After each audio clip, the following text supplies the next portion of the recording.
when Rommel warned of Patton in 3 weeks until his generals ignored him.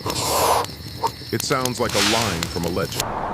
But in the cold hills and muddy wadis of Tunisia in March 1943, the name Patton was already beginning to mean something to the Germans: discipline, speed, pressure, and an American army that learned fast. The place was southern Tunisia, in the broken country between Gafsa and El Guettar. Low ridges, stony flats, steep-sided jebels, and narrow roads that forced armor into predictable lanes. The time was just weeks after the Battle of Kasserine Pass, where Field Marshal Erwin Rommel's February offensive had ripped open the Allied front, only to be checked when the Allies hardened their defenses and forced Rommel to pull back. And now, on 6 March 1943, the U.S. II Corps had a new commander, Major General George S. Patton, brought in after Eisenhower lost faith in Major General Lloyd Fredendall. Patton did not arrive with miracles. He arrived with standards: boots shined, helmets strapped, sentries alert, staff work tightened like a noose. Somewhere across the lines, German commanders studied their maps and argued over priorities. Montgomery's 8th Army at the Mareth Line, the British 1st Army in the north, and the Americans in the south who had just been bloodied, but were now being remade. Little did they know, what happened next would become legendary. To understand why Rommel would fear what was coming, you have to understand what Kasserine did to both sides. Step into the boots of the soldiers who were really there. Subscribe to World War II Frontlines and follow every campaign. In February, Rommel launched what historians often group under the Battle of Kasserine Pass, a German operation aimed at smashing Allied forces in central Tunisia, isolating and destroying the U.S. II Corps while threatening key Allied rear areas like Tebessa. Early on, the Americans were unprepared. Their units were scattered across difficult terrain, too far apart to support each other, and German armor struck through passes like Faid and around Sidi Bou Zid with crushing effect. U.S. forces suffered heavy material losses.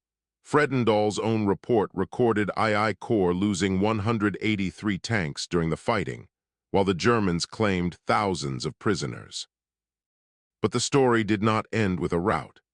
By 22 February, Rommel's thrust toward Tebessa had run into a strong combined arms defense, and the Allies, stubborn holding actions in the passes and at key roadblocks, forced Rommel to reconsider what he could actually achieve. The operation ended with Rommel retreating, losses, and the tactical situation making further attacks unjustifiable. That matters because it meant the Americans, shaken, yes, were still standing. And it meant Eisenhower could do something decisive, replace the leadership that had failed under pressure. On 6 March, Patton took command of II Corps, with Major General Omar Bradley placed at his headquarters as deputy and observer. Patton inherited a powerful organization on paper, about 88,000 men, and a mix of formations including the 1st, 9th, and 34th Infantry Divisions, the 1st Armored Division, the 13th Field Artillery Brigade, the 1st Ranger Battalion, and Tank Destroyer Battalions distributed across the Corps. But after Kasserine, power on paper meant nothing unless the men believed they could win. Allied High Command, General Harold Alexander's 18th Army Group, wanted the Americans to gain confidence through limited objectives. Clear Gafsa, push to El Guettar, then hold, protecting Montgomery's flank as the 8th Army fought its way north from Mareth. To the Germans, it was a familiar dilemma: too many threats, too few reserves, and an Allied air situation that was worsening by the day. And somewhere in the German command arguments, between what Rommel wanted, what von Arnim wanted, and what the theater could actually support, the warning signs were there. Because Patton's arrival meant one thing above all: the Americans were about to stop being predictable. The offensive timetable was brutally tight. Patton took command on 6 March. The attack was scheduled for 17 March, Less than 2 weeks to rebuild morale, correct leadership habits, and prepare the logistics of an advance across rain-soaked roads. In the days after Patton arrived, the strategic logic was clear. The Allies were pressing across Tunisia from multiple directions. In the south, Alexander ordered Patton to clear Gafsa and then continue toward El Guettar, Sainate Station, and Maknassi, but with strict limits. No mad dash to the coast, no overreach, no repeat of the chaos that had made Kasserine possible. Patton, of course, hated tight leashes, but he understood something else. II Corps needed a win more than it needed glory. By 17 March, American armored elements moved toward Gafsa, only to discover the enemy had already withdrawn. Patton pushed his forces to keep momentum, but seasonal rains turned the desert to mud, forcing heavy vehicles onto the few improved roads and slowing the pace of everything that mattered: fuel, ammunition, cavalry evacuation. The friction of weather became an enemy all its own. Engines strained, trucks bogged, and men slept wet, cold, and irritated, knowing the next fight was coming. Colonel William Darby's 1st Ranger Battalion took El Guettar largely unopposed on 18 March. That capture looked easy, but it was the kind of easy that makes veterans nervous. Easy means the enemy is not gone. It means the enemy is choosing where to fight. And east of El Guettar, the terrain offered the Germans something they loved: channels. 2 key roads ran eastward, one toward Mahers along what the Americans called the Gumtree Road, north of Jebel el Mekheltat, and another toward Gabes to the south. Whoever held the high ground could watch those roads, cut them, and turn any advance into a killing ground. From 19 March onward, Major General Terry de la Mesa Allen's 1st Infantry Division fought to seize that controlling terrain, capturing prisoners in night infiltration attacks and surprise assaults, taking hundreds at a time as positions were outflanked and rolled up. The Rangers and infantry pushed forward into rough country, where every ridge hid machine guns, every fold of ground could conceal an artillery observer, and every wadi could become a trap if tanks tried to force it under fire. Meanwhile, at higher headquarters, there was an expectation, a dread, that the Germans had one major mobile reserve available: the 10th Panzer Division. Planners did not know exactly where it would strike, only that it would. And the Germans did have a reason to gamble. Montgomery was battering the Mareth line, and pressure in the south threatened the Axis ability to hold Tunisia. If the Germans could crush Patton's reforming II Corps before it fully recovered, they might stabilize the front, or at least buy time. By 2200 hours on 22 March, the Americans around El Guettar were still integrating captured positions into their line, still sorting fields of fire, still laying mines and registering artillery. The work was methodical, exhausting, and deadly serious, because the men who had survived Kasserine had learned the hard way what happens when defenses are haphazard. Then, before dawn, the German reserve arrived. And in the blackness before sunrise on 23 March 1943, U.S. observers saw shapes moving. Low, angular silhouettes, cautious, professional, German panzers threading through the valley toward El Guettar. If Rommel had warned that Patton would matter soon, this was the proof of concept. The Germans were about to find out whether this American corps was still the same force they had routed in February, or whether it had changed in 3 weeks. The 10th Panzer Division attacked northwest along the road from Gabes toward Gafsa in the early morning of 23 March. German armor, supported by motorized infantry and self-propelled guns, pushed westward along 3 axes of advance, probing, testing, searching for a seam that would split the American line open.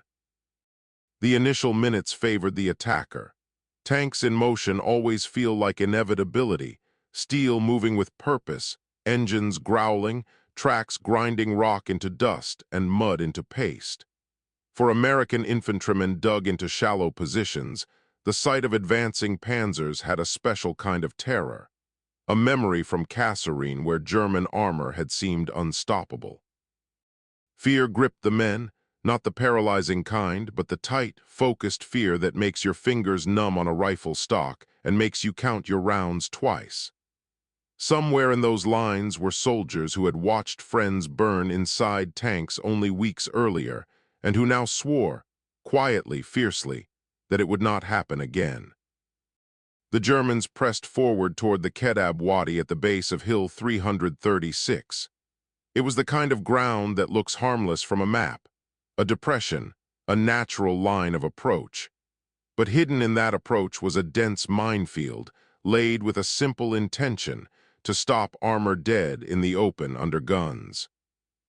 As the panzers reached it, 8 German tanks were immobilized, tracks blown, suspensions shattered, crews suddenly trapped inside steel coffins while the battlefield's attention snapped toward them. And then the American response. This was the difference, came in layers. Artillery and tank destroyers, already positioned to overwatch likely avenues, engaged the German armor quickly, destroying another 30 panzers as they attempted to maneuver under fire. To the men on the ground, it sounded like the world tearing apart. The deafening roar of artillery rolled across the valley, echoing off the ridgelines, while smoke rose in dirty columns where tanks burned. The sharp crack of anti-tank guns and the heavier concussion of larger calibers blurred into a single continuous violence. By midday, the Germans pulled back, towing disabled tanks and regrouping for another effort. The Americans used the pause to resupply and harass the Germans from the air, trying to keep pressure on a force TH. That was now wounded but still dangerous. Then the second blow came, another push that evening. German armor again moved forward with infantry support, trying to brute force the position to prove that the first setback was just bad luck.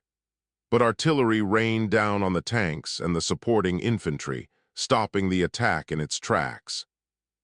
By nighttime on 23 March, the German losses were too heavy to sustain the same kind of offensive effort. But the crisis for the Americans had not evaporated. Their offensive power was also limited, and for the next few days fighting became sporadic and inconclusive.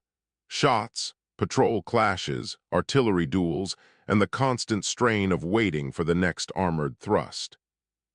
In those hours, command decisions weighed like iron. Patton's headquarters needed to balance aggression with the mission Alexander had given them. Hold, protect Montgomery's flank, draw off defenders, and build confidence through success rather than gamble it away. And in the trenches and rocky scrapes east of Guettar, the individual soldier lived war in small, brutal fragments. Mud-caked boots, cold rations, the metallic taste of dust, the smell of cordite, and the knowledge that a tank could appear over the next rise with no warning. Little did they know that this fight, this stand against the 10th Panzer Division, was becoming a line in the sand. If the Germans could not roll up the Americans here, then Kasserine would not define the U.S. Army in North Africa.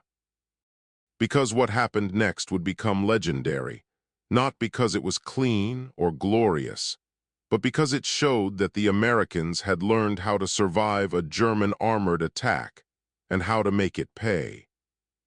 The turning point was not a single dramatic charge. It was something colder, preparation meeting opportunity and discipline meeting shock. At Kasserine, early American dispositions had often been scattered and poorly coordinated. Units too far apart, too weakly supported, too easily isolated. At Guettar, the Americans fought differently. Minefields placed to shape the battlefield, artillery positioned to pre-register likely avenues, and anti-armor assets used in mutually supporting ways. On 23 March, when the 10th Panzer Division attacked, the Americans did not improvise in panic. They executed a defense already designed to stop armor at the decisive point. The minefield at the Kedab Wadi did exactly what it was built to do. immobilize tanks and force the attack to pause in the open. Then artillery and tank destroyers, already watching, turned that pause into destruction. This was the real answer to the title's promise. Whether or not Rommel personally predicted Patton's exact impact in 3 weeks, German commanders could see the change. Patton's II Corps was no longer a force that would collapse at first contact. And there was another layer, strategic intent.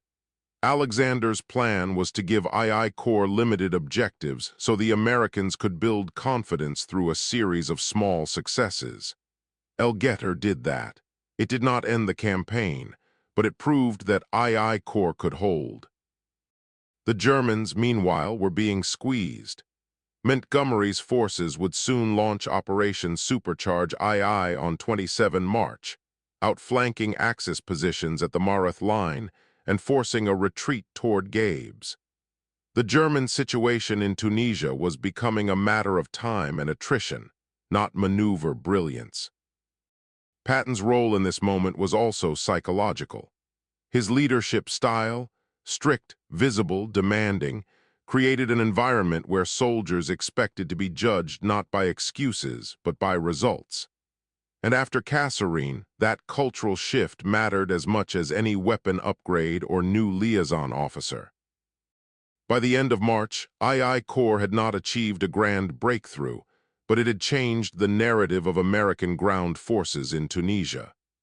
It had stopped the 10th Panzer Division's attack, held its ground, and most importantly, proved to itself that it could fight German armor and survive.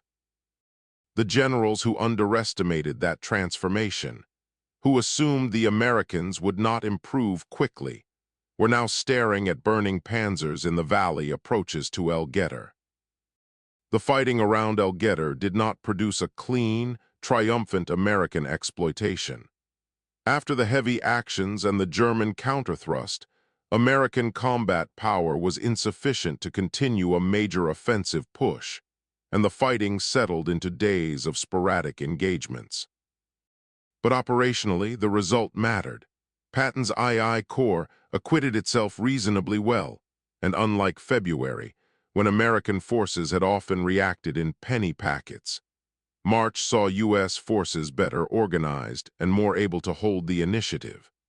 This was part of the larger Allied tightening of the noose that would ultimately force the Axis in Tunisia to retreat toward Tunis. The human cost was written into the battlefield in smaller numbers than Kasserine's catastrophe, but with a heavier meaning. Were casualties taken while standing firm, not while running. At Kasserine, official accounts note massive American equipment losses and thousands of prisoners taken, even as the Allies ultimately prevented Rommel from achieving his operational aims. Guettar also carried a leadership lesson that echoed forward.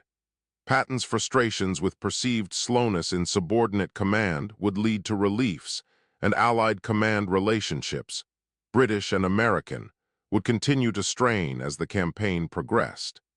Yet the essential fact remained. The U.S. Army had gained invaluable combat experience in Tunisia, and it would build on that experience as more units deployed and training adapted. Rommel's February operation showed how deadly German combined arms warfare could be. Guettar showed that the Americans could learn to counter it, quickly, and that once they did, Germany's margin for error in North Africa shrank to almost nothing. In the valleys and hills of southern Tunisia, the U.S. II Corps took the pain of Kasserine and turned it into something harder: competence under fire, discipline under pressure, and the first glimpse of the American army that would later smash across Europe. This was just one of countless untold stories from the Second World War. Subscribe to World War II Frontlines as we continue to bring these forgotten chapters of history back to life.